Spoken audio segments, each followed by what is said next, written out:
একদিন আমি রাস্তা দিয়ে যাচ্ছিলাম, হঠাৎ করে একটা মুরব্বী লোক আমাকে ডাক দিল। গিয়ে আমি বললাম যে আসসালামু আলাইকুম। তখন সেই লোকটি আমাকে বলল, তুমি আমাকে সালাম দিলে কেন? আমি বললাম, আপনি আমার বয়সে বড়, আপনাকে তো অবশ্যই সালাম দিব। তখন সেই মুরব্বী লোকটা বলল, তুমি কি মুসলিম?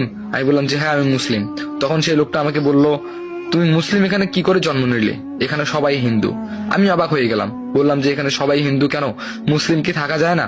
তখন সেই লোকটা বলল, তোমার বাবার নাম কি?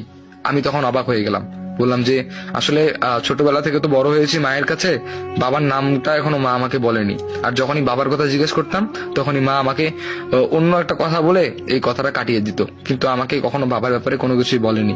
সো আমি আমার বাবার নামটা জানি না। তখন সেই লোকটা বললো, তোমার মায়ের নাম কি? তখন আমি বললাম, আমার মায়ের নাম হলো সুহাসিনী। তখন সেই লোকটা অবাক হয়ে গেল, অবাক হয়ে আমাকে বললো, তুমি এখান থেকে তাড়াতাড়ি চলে যাও, আমার সামনে থেকে সরো তাড়াতাড়ি। আমি অবাক হয়ে গেলাম, বললাম যে অদ্ভুত তো, আপনি আমাকে নিজেই ডাকলেন আবার নিজেই বলতেছেন তাড়াতাড়ি চলে যাও, এটা কি ধরনের আপনার ব্যবহার? তারপর ওখান থেকে আমি বাসায় চলে গেলাম। বাসায় ফিরে মাকে বললাম, মা ক্ষুধা লাগছে, খাইতে দাও। দেখলাম মা নাই। মা গেল কোথায়? আশেপাশে অনেক মানুষের জিজ্ঞেস করলাম, বললাম যে মা গেল কোথায়? তখন কিছু আন্টি বলল, তোর মা কই যে গেল, এখনো দেখা নাই, যাই হোক একটু পরে হয়তো বা আসবে, বাসায় থাক। আমি বললাম ঠিক আছে। তারপরে আমি বাসায় গিয়ে শুয়ে পড়লাম। 2-3 ঘন্টা পর মা আসলো। মাকে বললাম, মা খাইতে দাও। খাওয়া দাওয়া করলাম। বেশ এরকম করে কয়েকটা দিন কেটে গেল। একদিন আমার মা আমাকে বলল, বাবা তুই বাসায় থাক, আমি 2-3 দিনের জন্য তোর নানু বাসায় যাব, তোর নানু বাসা থেকে আবার ফিরে আসবো, তুই এই 2-3 দিন বাসায় থাকিস, বাইরে কোথাও যাস না। আমি বললাম ঠিক আছে। এই কথা বলে আমিও বাসায় রইলাম, মাও চলে গেল। 2-4 দিন পার হয়ে গেল, মায়ের কোনো খোঁজ নেই।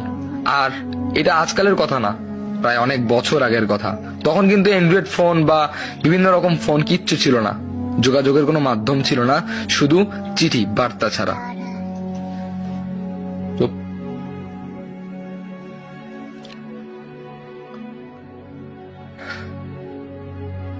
আমি মায়ের সাথে যোগাযোগ করব কিভাবে সেটাও বুঝতেছি না।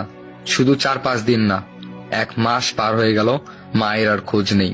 যাই হোক, আর সহ্য করতে না পেরে ব্যাগ ট্যাগ গুটিয়ে চলে গেলাম।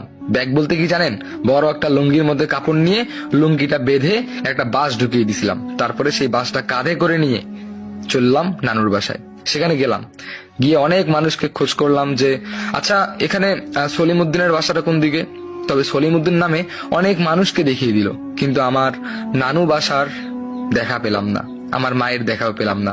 আমি অবাক হয়ে গেলাম, কি ব্যাপার, এই গ্রামে ছোটবেলা থেকে এসেছি, এই গ্রামের মধ্যে আমি বড় হয়েছি, কিন্তু এই গ্রামের একটা মানুষও আমার নানু বাড়ির ঠিকানা দিতে পারছে না, আর আমাকেও কেউ চিনতে পারছে না। অদ্ভুত একটা বিষয়।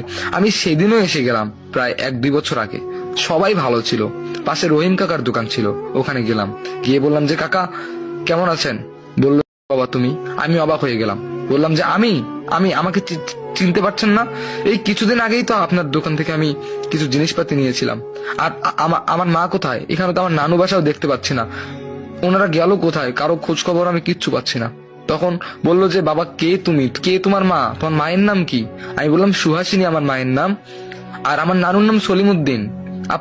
এই গ্রামেই বাসা, আমি নিজে বসেছিলাম। তখন সেই লোক অবাক হয়ে গেল আর বলল যে আমার তো মনে পড়তেছে না বাবা, তুমি হয়তো ভুল জায়গায় চলে এসেছো। এরপরে আমি পাগলের মতো ছটপট করে পুরো গ্রামটা পাগলের মতো খুঁজলাম, কিন্তু সত্যি বলতে আমি আমার মায়ের দেখা পেলাম না। আমি ঘুরতে ঘুরতে এক জায়গার মধ্যে বসে পড়লাম, পেটের মধ্যে খাওয়াও নাই, মাথাটা ঘুরে গেল। তারপর আর আমার কিচ্ছু মনে নেই। হঠাৎ করে একটা মেয়ে এসে আমাকে ডাকলো, আমি উঠলাম, উঠে বললাম যে আমি আমি কোথায় আছি? তখন সেই মেয়েটা বলল, কে তুমি, কোথায় এসেছো, তুমি এখানেই ছিলে এই শীতের মধ্যে? আমি বললাম যে হ্যাঁ, আমার তো কিছু মনে নেই, তবে আমি আমার মাকে খুঁজতে এসেছিলাম, তারপর আমার আর কিচ্ছু মনে নেই, আমি আমার মায়ের দেখাও পাইনি। তখন হঠাৎ করে সেই মেয়েটা বললো যে তোমার মাকে খুঁজতে এসেছো মানে তোমার মা কি হারিয়ে গেছে নাকি? আমি বললাম যে হারাবে কেন, এখানে আমার নানুর বাসা, আমি এখানে এসেছি আমার মাকে খোঁজার জন্য। কিন্তু অবাস্তব একটা ঘটনা হচ্ছে যে এখানে কেউ আমার নানুকে চিনতেছে না, আমার নানু বাসা চিনতেছে না, এবং আমার মাকে কেউ চিনতেছে না। এখন আমি কি করব? তখন সে মেয়েটা বলল, তোমার নানুর নাম কি? আমি বললাম যে সলিমুদ্দিন। তারপরে বললো যে তোমার মায়ের নাম? এরপর আমি বললাম যে আমার মায়ের নাম সুহাসিনী, আমার নানুর নাম সলিমুদ্দিন, এই গ্রামেই বাসা। তারপরে সেই মেয়েটাকে আমি সবকিছু খুলে বললাম। মেয়েটা অবাক হয়ে গেল। আমি বললাম যে হ্যালো, কিছু তো বলেন, আপনি কি আমার মাকে চিনেন? হঠাৎ করে সেই মেয়েটা আমার সামনে থেকে উধাও হয়ে যায়। আমি এটা ভেবেই অবাক হচ্ছি মেয়েটা গেল কোথায়। তারপরে পিছন দিকে তাকিয়ে দেখি পিছনে আমার একটা বিশাল বড় একটা সাপ আছে। আমি অবাক হয়ে গেলাম, সামনে একটা বাস দেখতে পেলাম। সেই বাসটা আমি দৌড়ে গিয়ে হাতে নিলাম, হাতে নিয়ে চিন্তা করতেছি এই সাপটাকে আমি মেরে ফেলবো, কারণ এই সাপটাকে যদি আমি না মারি তাহলে সাপটা আমাকে ছবল দিয়ে দিবে। তারপর আমি বাসটা